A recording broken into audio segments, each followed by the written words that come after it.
एक बहुत ही घना जंगल है जहाँ ऊंचे ऊंचे पेड़ हैं। उनके बीच में एक बहुत बड़ा पुराना बरगद का पेड़ खड़ा है। बरगद की हरी भरी डालियों पर कई रंग बिरंगे पक्षी बैठे चहचहा रहे हैं। कुछ घोंसले भी दिख रहे हैं जहाँ छोटे छोटे अंडे रखे हैं। एक अंधेरी पत्थरों वाली गुफा का मुंह है। गुफा के बाहर जमीन पर कुछ सूखी पत्तियां और टूटी हुई टहनियां पड़ी हैं। गुफा के अंदर एक बड़ा और भयंकर नरभक्षी राक्षस बैठा है। उसकी आंखें लाल चमक रही हैं और उसके दांत नुकीले हैं। वह थोड़ा उदास और अकेला दिख रहा है। एक शांत दिखने वाला साधु जंगल के रास्ते से चला आ रहा है। उसके हाथ में एक लकड़ी की छड़ी है और वह थका हुआ लग रहा है, लेकिन उसके चेहरे पर शांति है। साधु बरगद के पेड़ के पास पहुंचता है और उसकी ठंडी घनी छाया देखकर वहीं जमीन पर आराम से बैठ जाता है। वह अपनी आंखें बंद कर लेता है।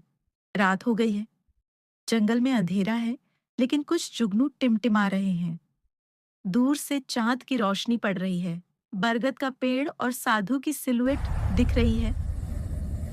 राक्षस अपनी अंधेरी गुफा से बाहर निकल रहा है। राक्षस साधु को बरगद के नीचे बैठा देखकर अचानक रुक जाता है।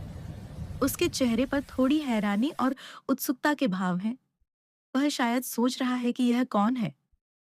साधु अपनी आंखें खोलता है और शांत भाव से राक्षस की ओर देखता है। वह बिना डरे बोल रहा है और उसके चेहरे पर विश्वास है। राक्षस साधु की बात सुनकर बरगद के विशाल पेड़ की ओर देखता है। पेड़ बहुत ऊंचा और गरिमापूर्ण दिख रहा है और राक्षस उसकी महानता को महसूस कर रहा है। राक्षस के चेहरे पर अब गुस्सा नहीं है, बल्कि वह गंभीर और विचारशील दिख रहा है। उसकी आंखें पहले से कम लाल हैं और उसके भाव नरम हो रहे हैं। साधु राक्षस के हृदय परिवर्तन को देखकर हल्का सा मुस्कुराता है। वह उठता है और अपनी छड़ी लेकर शांति से आगे बढ़ जाता है। अब राक्षस जंगल में है, लेकिन वह अब अकेला नहीं है। उसके आसपास हिरण, खरगोश और पक्षी बिना डरे घूम रहे हैं।